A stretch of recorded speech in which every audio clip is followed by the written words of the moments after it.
Okay, students, good day. At this moment, we will be discussing the last lesson for the semifinal. We will be discussing women and education. So this lesson is all about understanding how gender affects education, especially in the theory and in the practical application. Kumbaga pa, bakit may differences between how women and men experience education. So we will be talking about the issues na hinaharap ng women, especially yung structure or sistema ng edukasyon and yun at saka yung mga learning methods na ginagamit. So the goal for this lesson is for you to understand ano yung mga problems ng mga babae sa education at ano yung mga policies na nagpro-protect sa kanila. Like for instance, no?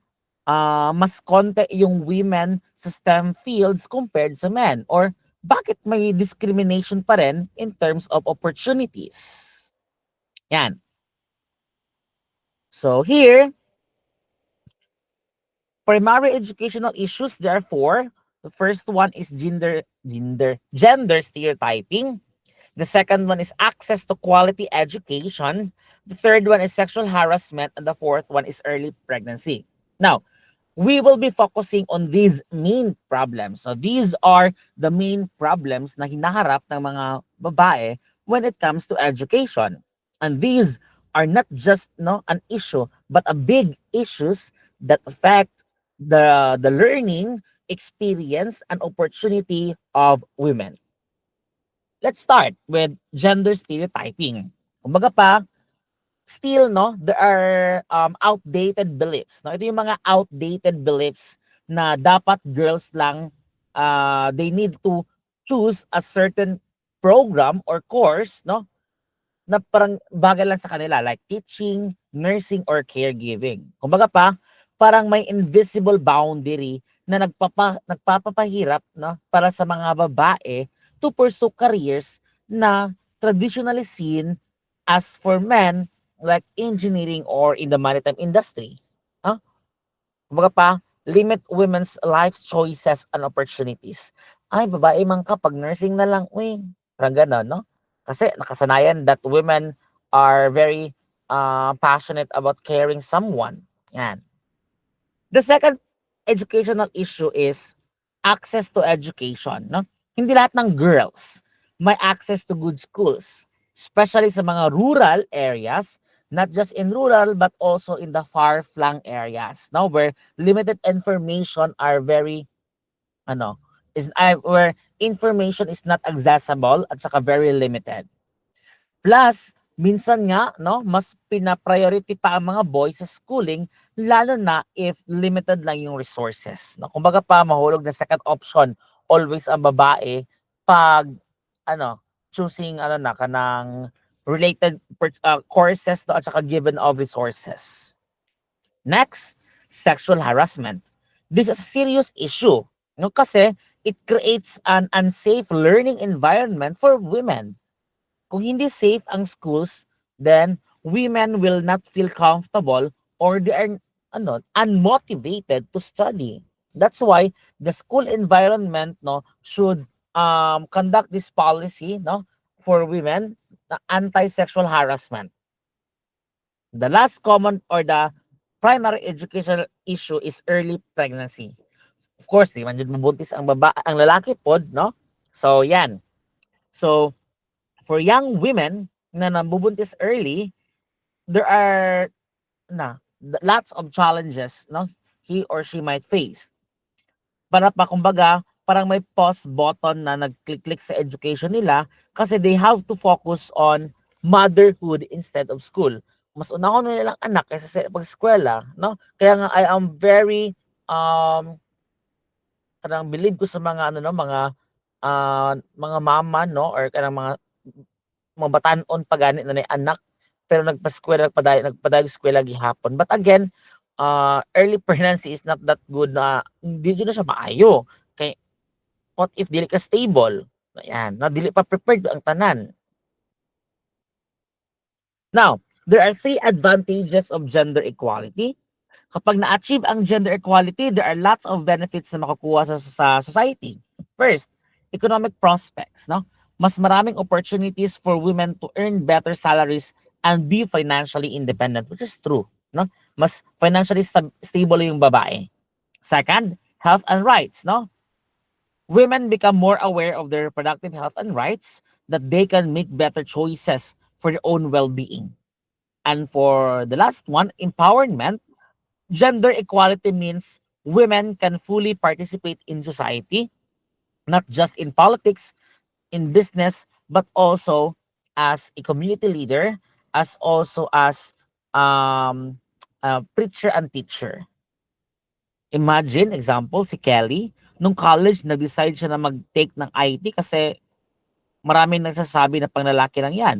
Now, si Kelly, na babae, no, parang negate niya ang thinking sa mga traditionalist, no, na ay pag IT kay panglalaki man na. Of course, gi-push through jud niya, gipadayon jud niya iyang course being an IT, in which karon she is now a successful software engineer earning a high salary, no? That's economic empowerment.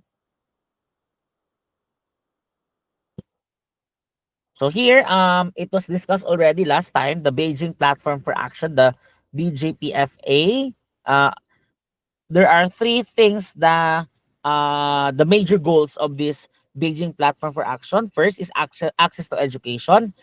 Make sure na lahat, no, not just lalaki lang, but also kasali ang babae, have equal access to education. Eradicate illiteracy means focus on eliminating literacy, lalo na sa women kasi dapat mas konti ang opportunities for them to learn. Next, vocational training, ensuring na may mga opportunities ang women in STEM, science, technology, engineering, and mathematics, and other fields dominated or traditionally dominated by men. Example, no?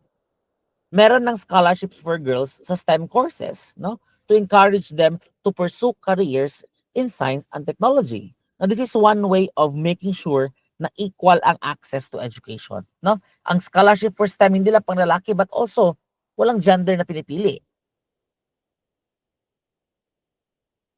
This one, Philippine laws on education. Ito naman, it was discussed already last time, no? But we will be tackling about the laws and policies sa Philippines na promote ng gender equality. Of course, in the Philippine Constitution, it guarantees that lahat dapat may access to quality education. Education for all. The Philippine Development Plan for Women, the PDPW, Philippine Development Plan for Women, and then the PPGD means the Philippine Plan for Gender Development. Ito yung mga plans, no? Plano na naka-highlight na education is a social sector where women should have equal opportunities. And the other one is the MCW or the Magna Carta for Women, the Republic Act 9710. It focused on the gender equality sa iba't ibang sectors, including education. Now, gender stereotyping in terms of ito yung mga institutions, no, group of people na nagpo-promote ng stereotyping, no. Sila yung mga isa sa mga sources gani class na nganong na stereotyping na nag-create, no. First, it starts with the microsystem, the environment of the child or the girl, no, or the women, which is the family. Family, may mga parents na in-encourage lang ang girls towards feminine careers. And may mga parents ang anak, and that's stereotyping. Nak, ayaw lang pagkuan nak, pang lalaki, ayaw lang pagsiman nak, uy, pag teacher lang, babae man ka. It starts with the family, no? In the immediate environment. Second is the church. May mga teaching sa church na focus sa traditional gender roles. Yes, no? Whether we like it or not, no? One of the kontrabida, no, towards this gender equality man jud, no, at saka ano is ang church itself. Next, school. Minsan ang mga textbooks or teachers mismo promote gender biases, which is true, no? Up until now, especially ng mga tiguang or mga traditionalist na people, or teachers, no? Sila yung mga nagpakana, no? Teacher man noon sila, but sila yung nag-start na mag-create ng bias. Lastly, the media, no? Media, boys ang leaders and girls are shown followers or caretakers, no? Kumbaga pa, si media isa siya sa mga dahilan of stereotyping because some media outlets, they lack positive representation of gender roles. Then, now let me give you an example, no, in terms of sa school na stereotyping. Kapansin mo class na kung magbasa mo textbook class, usually ang represent sa mga scientists or mga inventors, mga lalaki ang ginabutang, no? Rarely jud kaayo ma-mention ang mga female contributors in science. Usually mga male dominated. Here, these are the STEM related issues. First, limited scholarship, which is true because some scholarships offered are intended for men lang. Textbook bias, madalas puro male scientist, no? Yung gitcheckan ako, ang nababanggit. Rarely na may female scientists or engineers na nafe-feature. Lack of role models. Older textbooks overlook female research and achievements. Most scientists in various books are male. That's why CHED offers scholarships to females, but access is limited. Next, the non-traditional skills training. First, na dapat may support for women pursuing non-traditional careers. We have career counseling, no? Guide them without bias. Economic opportunities, help these women get jobs that pay well. And lastly, high-paying jobs, no? Fields like technology, engineering are usually high-paying or even business. So, example, 'di ba usually makita ninyo mga nag-welding, 'di ba lalaki man 'di ba nag-welding, no? Example, si Kelly nag-aral ng welding. So, despite na madalas pang lalaki ang field na to, now she earns well as professional welder, no? Lalaki ra ba kabalo mag-welding? Of course, sa babae po. Now, inhibited access to education, we have here, these are the reasons bakit minsan di makapag-aral ang women. Relocation, far-flung areas with no nearby school. Anong bukid na good kaayo class, no? Doon ay mga far-flung areas class na school but they are multi-grade, no? When we say multi-grade, gisabay og tudlo sa maestro ang grade 1, grade 2, grade 3, grade 4, 5, 6 mix, no? Kaya ang tinawag siya na multi-grade. Natural disasters, no? School facilities get damaged. Labo school facilities na lack of safety, mga gilamo-lamo lang pagbuhat. Next, military encampment in which there is a conflict zone to stop education, no? School operations are often shut down indefinitely. Mga sa Mindanao nga part area sa una na mga school no na nag-operate because of the war. Yan. Now, the last presentation here, no, gender fair textbooks and programs. Ito yung dapat pagtuunan ng pansin ng mga educator, no, to create this kind of textbook, no, in which a gender fair ang atuang content. Instructional materials, no, such as adding gender sensitivity, no, in science high schools, including female achievements. In teaching guide, it must have gender sensitive principles, no, integrating or incorporating gender sensitive principles. And for core subject, DepEd has not introduced a core subject on gender, no? DepEd hasn't introduced a specific gender in the subject yet. So again, dapat sa textbooks may representation din ang female na in scientist, no? In being a leader at saka innovators. Kaya halos tanang ano is mga lalaki gibutang. And that would be all for our presentation this day. I hope naka-take down notes mo.